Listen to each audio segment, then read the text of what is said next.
Volám sa Tomáš Kamenár, som Slovák, ktorý žije v Rakúsku, niekedy aj pracuje na Slovensku a nie som tu sám, je tu Jarka.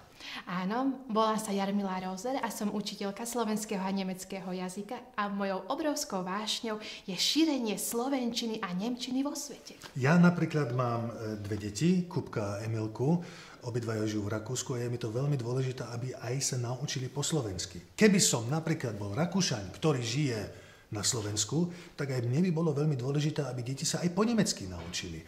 A na to je táto knižka, ktorú si ty napísala. Áno, presne tak. Vybrala som tam naše najznámejšie slovenské básničky od Milana Rufusa, Márie Razusovej, Martákovej.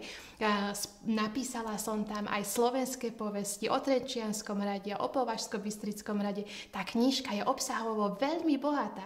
Samozrejme, nesmiem zabudnúť aj na obrázkové slovníčky, pretože knižka je určená predovšetkým na jazykové vzdelávanie a na maľovanie, čítanie.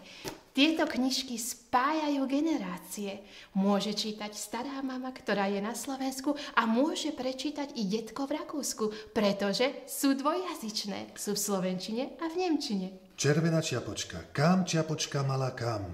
Chodím horou sem a tam. Wohin, kleines Rotkäppchen? Ich bin unterwegs mit meinem Körbchen. Super, to je aj po nemecky, aj po slovensky napísané a deti sa môžu super učiť aj po nemecky, aj po slovensky. Vynikajúco, Tomás, ty vieš tak krásne čítať. Ďakujem ti veľmi pekne. Kde si sa to naučil? Ja neviem.